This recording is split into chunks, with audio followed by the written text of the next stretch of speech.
નમસ્કાર, super prime ટાઈમમાં આપનું સ્વાગત છે. હું છું અક્ષય. બુલેટિનની શરૂઆત કરીશું રાજકીય સમાચારોથી, એટલે કે મહાસંગ્રામ 2024થી.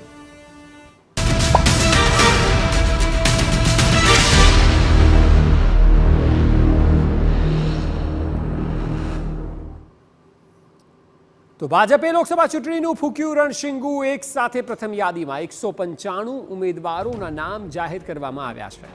ગુજરાતમાં 26માંથી 15 બેઠકોના ઉમેદવાર જાહેર કરાયા છે. જાહેર કરાયેલા ઉમેદવારોમાંથી 10ને રિપીટ કરાયા અને 5 ઉમેદવારો નવા છે કે જેમને ટિકિટ અપાઈ છે. હજી 11 બેઠકોના ઉમેદવાર જાહેર થવાના બાકી છે. અમદાવાદ પશ્ચિમથી કિરીટ સોલંકીનું પત્તું કપાયું છે. રાજકોટથી મોહન કુંડારિયાને પણ ટિકિટ નથી અપાઈ.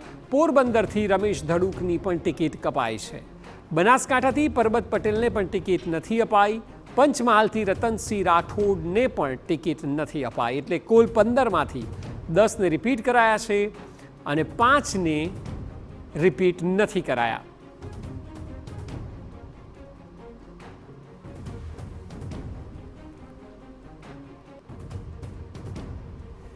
તો કુલ 16 રાજ્ય અને 2 કેન્દ્ર શાસિત પ્રદેશના મળીને 195 ઉમેદવારના નામ જાહેર કરાયા છે. ગુજરાતના 15 છે, જે પ્રમાણે વડાપ્રધાન મોદી સહિત 34 પ્રધાનોના નામ સામેલ છે. આ વખતે 28 મહિલા અને 47 યુવા ઉમેદવાર જેમની ઉંમર 50 વર્ષથી નીચેની છે તેમને ટિકિટ અપાઈ છે. તો 195માંથી 27 એસટી, 27 એસસી, 18 એસટી અને 18 ઓબીસી ઉમેદવારો છે. મહત્વનું છે કે વડાપ્રધાન મોદીનું સૌ પહેલું નામ વારાણસી બેઠક માટે જાહેર કરાયું. અને ગુજરાતના ઉમેદવારો વિશે વાત કરીએ તો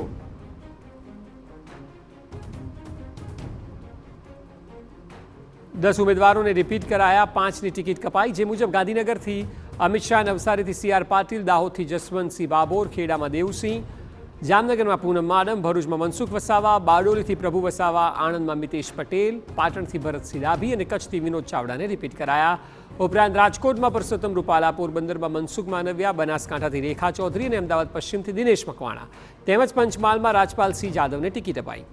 જો કે 11 લોકસભા બેઠકના નામ જાહેર થવાના બાકી છે.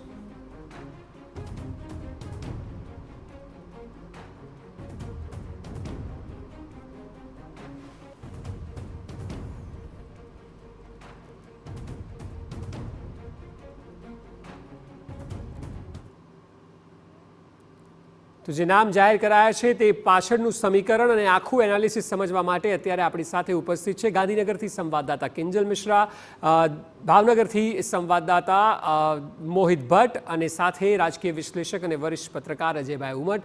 આપ ત્રણેયનું સ્વાગત છે. સૌથી પહેલો સવાલ અજયભાઈ આપને પૂછીશ, ઓવરઓલ જો 15ને જોવામાં આવે તો એવું માનવામાં આવતું હતું કે નો રિપીટ ફોર્મ્યુલા પર ભાજપ આ વખતે ચાલશે, પરંતુ 66%, 15માંથી 10 એટલે 66%ને રિપીટ કરાયા છે. 33%માં જ પત્તા કપાયા છે. એટલે આ પણ વિચારીને લેવાયેલો નિર્ણય હશે, ધારણાથી અલગ છે, પરંતુ આપનું શું માનવું છે? જો ધારણાથી અલગ છે અને બીજું કે ભારતીય જનતા પાર્ટીએ આ વખતે કોઈ રિસ્ક નથી લીધું, કારણ કે જ્ઞાતિવાદી સમીકરણો જે છે એ સંતુલિત કરવા પડે એમ હતા. દાખલા તરીકે તમે જુઓ કે પરબતભાઈને તમે બનાસકાંઠાથી કાપ્યા, પણ પરબતભાઈની જગ્યાએ તમે ટિકિટ કોને આપી? તો રેખાબેન ચૌધરીને આપી. કારણ કે રેખાબેન ચૌધરી, તમે જે નારી શક્તિનો જે 28 મહિલાઓનો નારી શક્તિનો ક્રાઇટેરિયા છે, કારણ કે ભારતીય જનતા પાર્ટી આ વખતે મહત્તમ નારી શક્તિ પણ લેવા માંગે છે, પણ સાથે સાથે જ્ઞાતિવાદી સમીકરણો પણ સંતુલિત કરવા માંગે છે. જામનગરમાં પૂનમબેન આહિર, તો તમારે આહિર મત બેંક છે એને પણ સાચવવાની છે અને પૂનમબેન જે છે એમનું વર્ચસ્વ એ વિસ્તારમાં બહુ સારું છે. પણ તમે જુઓ કે બધી જ જગ્યાએ ભારતીય જનતા પાર્ટી બહુ સેફ રમી છે. દાખલા તરીકે ખેડામાં આનંદ અને દેવસિંહ ચૌહાણ, જો આનંદમાં મિતેશ પટેલ હોય અને ખેડામાં દેવસિંહ હોય, તો પટેલ અને ક્ષત્રિય જે છે એ આખા પ્રદેશને એમને બેલેન્સ કર્યો છે. કચ્છમાંથી જે રીતના વિનુભાઈ ચાવડાને આપ્યું છે ત્યાં પણ એમના સિવાય, કારણ કે એ બહુ મજબૂત પરફોર્મર હતા, એટલા માટે અમિતભાઈ અને CR પાટીલનો તો કોઈ વિકલ્પ હતો જ નહીં. એટલે એ બંનેના નામ તો બહુ સેફ હતા જ અને આવવાના જ હતા. પણ તમે જુઓ કે મનસુખ માંડવિયાને પોરબંદર લઈ ગયા અને પુરુષોત્તમ રૂપાલા જે છે, બંને કેન્દ્રીય મંત્રીઓ, બંનેની રાજ્યસભાની ટિકિટ કપાઈ, બંનેને લોકસભા આપી. અને કડવા પટેલ અને લેઉવા પટેલ, તો મનસુખ માંડવિયા છે, લેઉવા છે, રમેશ ધડુકની જગ્યાએ આવ્યા. પુરુષોત્તમ રૂપાલા છે, એ કડવા છે, એ રાજકોટમાં આવ્યા. એટલે એ કડવા અને લેઉવાના સમીકરણો છે એ પણ સંતુલિત કર્યા છે. એટલે કુલ મિલાકે ભારતીય જનતા પાર્ટીએ કોઈ જોખમ લીધું નથી. અને જે મહત્વનું એનાલિસિસ છે, એનાલિસિસ હવે બાકીની 11 બેઠકો પર છે કે દાખલા કે મહેસાણામાં નીતિનભાઈ પટેલનો ચાન્સ લાગશે કે નહીં. વડોદરામાં રંજનબેન ભટ્ટ છે, એમની જગ્યાએ મેં એવું સાંભળ્યું છે કે બહુ જ જાણીતા મહિલા ઉદ્યોગપતિ અને શિક્ષણ શાસ્ત્રી છે, એનું નામ ચાલી રહ્યું છે.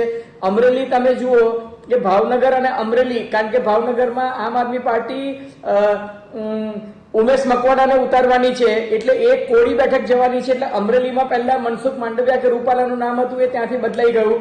ટૂંકમાં જ્ઞાતિવાદી સમીકરણો જે છે એને સંતુલિત કરીને ચાલી રહ્યા છે. સુરેન્દ્રનગરમાં પણ એટલે જ ટિકિટ જાહેર નથી કરી.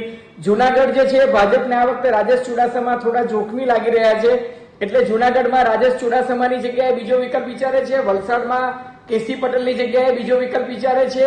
સાબરકાંઠામાં કોઈ રિસ્ક લેવા માંગતા નથી. અને સુરત જે છે, ત્યાં દર્શનાબેન જરદોશનું નામ મને એવું લાગે છે કે એમના વિકલ્પે બીજા કોઈ મોટું માથું આવશે એવું લાગી રહ્યું છે. જી બિલકુલ, આ તમામ બાબતો છે. કિંજલ, આ ઉમેદવારોની જાહેરાત પહેલા મેરેથોન બેઠકો થઈ, કારણ કે 28મી કેન્દ્રીય પાર્લામેન્ટરી બોર્ડની બેઠકમાં પુરુષોત્તમ રૂપાલા, મનસુખ માંડવિયા હતા. ત્યારબાદ બીજા જ દિવસે 29મી તારીખે મુખ્યમંત્રી ભૂપેન્દ્ર પટેલ અને CR પાટીલ પણ દિલ્હી પહોંચ્યા. એટલે આ જે રિપીટવાળી થિયરી છે એ પણ પાર્ટીએ ખૂબ જ મેરેથોન બેઠકો બાદ લેવાયેલો નિર્ણય છે. અક્ષય, TV9 સૌથી પહેલા જો કહી શકીએ આપણે કે TV9માં હંમેશા જે સમાચારો હોય છે તે ખૂબ જ સચોટ હોય છે અને સત્યની ખૂબ નજીક હોય છે. ફરી એકવાર TV9એ સાબિત કર્યું છે કે TV9ના માધ્યમથી જે સમાચાર બતાવવામાં આવ્યા હતા તે એકદમ સત્ય હતા. અમિત શાહની વાત કરવામાં આવે કે CR પાટીલની વાત કરવામાં આવે, સ્વાભાવિક રીતે આ બંને નામ કન્ફર્મ હતા, પરંતુ પાર્લામેન્ટરી બોર્ડ પત્યા ત્યારબાદ જે નામો કન્ફર્મ થયા એ સૌથી પહેલા TV9એ ચલાવ્યા. એવા આપ વિનોદ ચાવડાની વાત કરી શકો છો, તેમાં આપ પૂનમબેન માડમની વાત કરી શકો છો, એમાં આપ દેવુસિંહની વાત કરી શકો છો. તો જે રિપીટ થિયરીના જે નામો હતા, અને Kinjal even Mansukh Vasava, TV9 sure હતું કે મનસુખ વસાવાને રિપીટ કરાશે. જી બિલકુલ બિલકુલ બિલકુલ બિલકુલ અક્ષય, કેમ કે ભરૂચની સીટ પર બધા કહેતા હતા કે પેચ ફસાયેલો છે, મનસુખ માંડવિયાની ઉંમર છે, રિપીટ નહીં કરાય. TV9એ માત્ર કીધું હતું કે મનસુખ વસાવાને રિપીટ કરાશે. મનસુખ જો જીતવું હોય ભાજપને તો મનસુખ વસાવા સિવાય કોઈ વિકલ્પ નથી.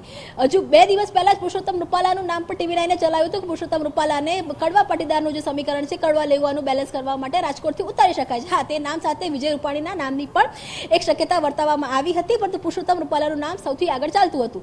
મનસુખ માંડવિયા માટેની સેફ સીટ પોરબંદર છે. જો ભાવનગરથી તે ચૂંટણી નહીં લડે તો તેમને પોરબંદર લડાવવામાં આવશે, પોરબંદર અથવા અમરેલી.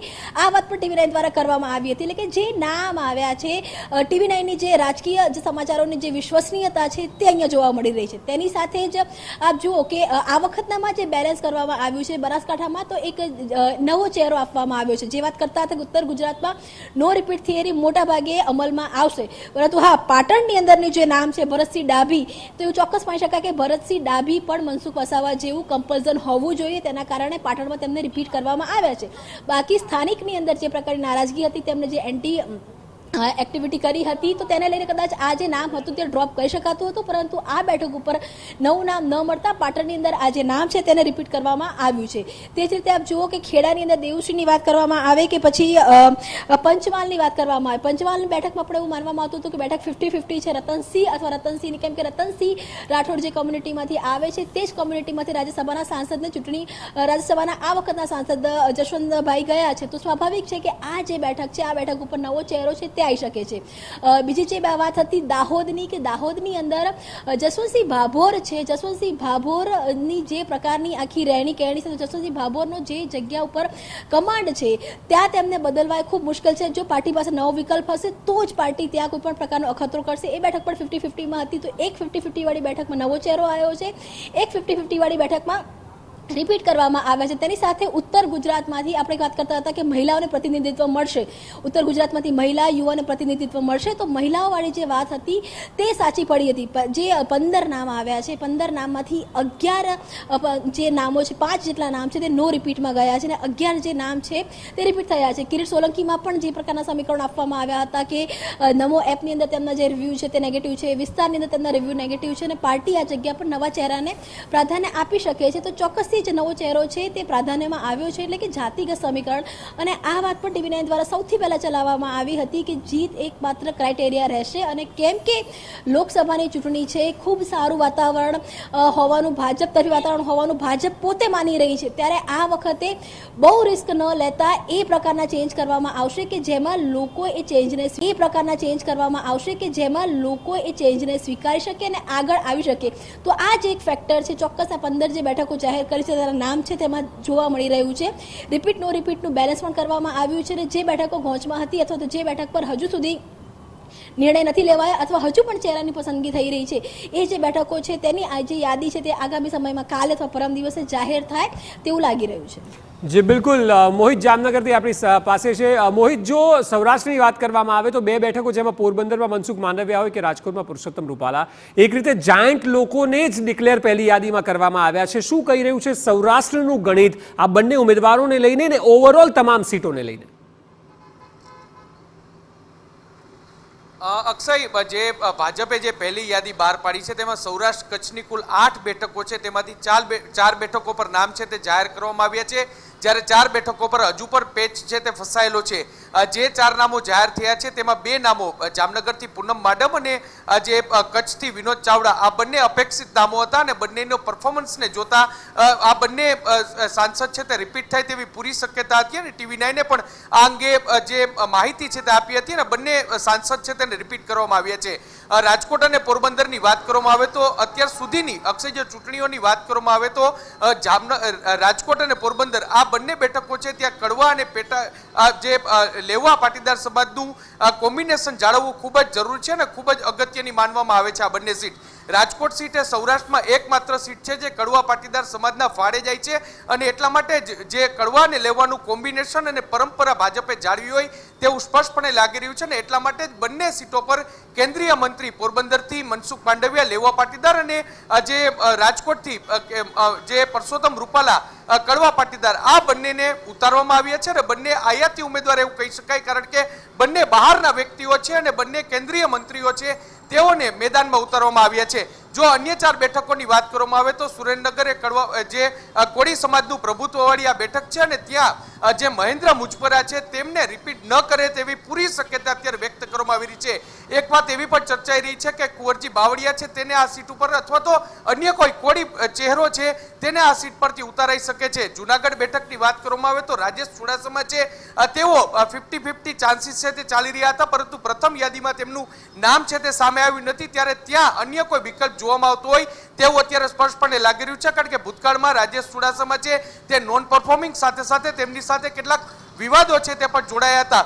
ભાવનગર સીટ પર મનસુખ માંડવિયા છે તેઓ ઉમેદવાર તરીકે જાહેર થાય તેવી શક્યતા વ્યક્ત કરવામાં આવી રહી હતી, પરંતુ હવે તેઓ પોરબંદરમાં થી તેઓ ઉમેદવાર છે, ત્યારે ભારતીબેન સિયાળને રિપીટ કરવા કે અન્ય કોઈ ચહેરો લાવવો તે એક પેચ છે તે ફસાયેલો છે. ઓવરઓલ સૌરાષ્ટ્રની વાત કરવામાં આવે તો સૌરાષ્ટ્ર કચ્છની 8 બેઠકોમાંથી 4 બેઠકો જે જાહેર થઈ છે તેમાં બંને 2 સાંસદોને રિપીટ કરવામાં આવી છે અને બંને જે કેન્દ્રીય મંત્રીઓ છે તેમને જે ટિકિટ આપી અને સ્થાનિક સ્તરે પણ તેમનો કોઈ પણ પ્રકારનો વિવાદ ન થાય તેની ખાસ તકેદારી રાખવામાં આવી છે. એટલે એક પ્રકારે કહી શકાય કે કોઈ પણ પ્રકારનું જોખમ છે તે ભાજપ દ્વારા ઉઠાવવામાં આવ્યું નથી. હવે જે 4 બેઠકો પર પેચ ફસાયેલો છે તેમાં કયા પ્રકારના સમીકરણો રહે છે તે જોવાનું સૌથી મહત્વનું રહેશે, પરંતુ પહેલી યાદી જે સામે આવી છે તેમાં જાતિગત સમીકરણને ખૂબ જ પ્રભુત્વ આપવામાં આવ્યું છે, ત્યારે તેના આધારે જ બીજી યાદીમાં જે 4 નામો સૌરાષ્ટ્ર અને સૌરાષ્ટ્ર બાકી છે તે નામ આવે તેવી શક્યતા પૂરી અત્યારે વર્તાઈ રહી છે. જી બિલકુલ, આ તમામ બાબતો છે. સિવાય બાકીની જે 11 બેઠકો છે તેની પણ વાત કરીશું. એ સિવાય મહિલાઓને પ્રાધાન્ય આપવાની વાત પણ ખૂબ મહત્વનો મુદ્દો છે. આ તમામ બાબતો આગળ જોઈશું. એ પહેલા હાલ સમય થયો છે એક બ્રેકનો. Welcome back. બ્રેક બાદ આપનું સ્વાગત છે. બ્રેક પહેલા જે રીતે ચર્ચા થઈ રહી હતી, અજયભાઈ આપણી સાથે જોડાયેલા છે. અજયભાઈ, હવે ઓવરઓલ પિક્ચર જો જોઈએ, કારણ કે 195 ઉમેદવારો છે, તેમાં 27 SC ઉમેદવારો છે, 18 ST ઉમેદવારો છે, ત્યારબાદ મહિલા 29 ઉમેદવારો છે, એટલે 195માં પણ તમામ સમીકરણો આપ જોઈ રહ્યા છો કે કાસ્ટ બેઝડ હોય કે જેન્ડર બેઝ તેને સેટ કરવાનો પ્રયત્ન કર્યો છે. 100% તમે જે કહો છો 28 મહિલા છે, 50 જે છે એ 50 ઉમેદવારો જે છે એ 47 ઉમેદવારો છે જેમની ઉંમર 50 વર્ષ કરતા ઓછી છે, શેડ્યુલ કાસ્ટના 27 છે, શેડ્યુલ ટ્રાઇબના 18 છે અને OBC જે છે એ 57 જેટલા છે.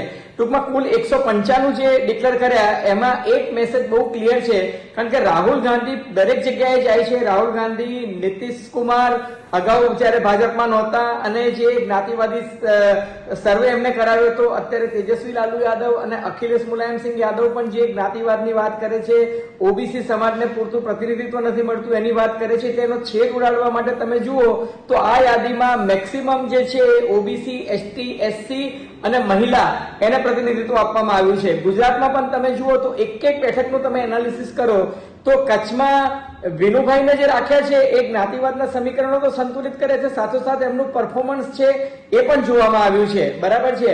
મનસુખ માંડવિયા અને પુરુષોત્તમ રૂપાલા આપણા સાથીદારોએ પણ વાત કરી કે ભાઈ કેન્દ્રીય મંત્રી હતા પણ કડવા અને લેઉવાના સમીકરણો એમને સંતુલિત કર્યા છે.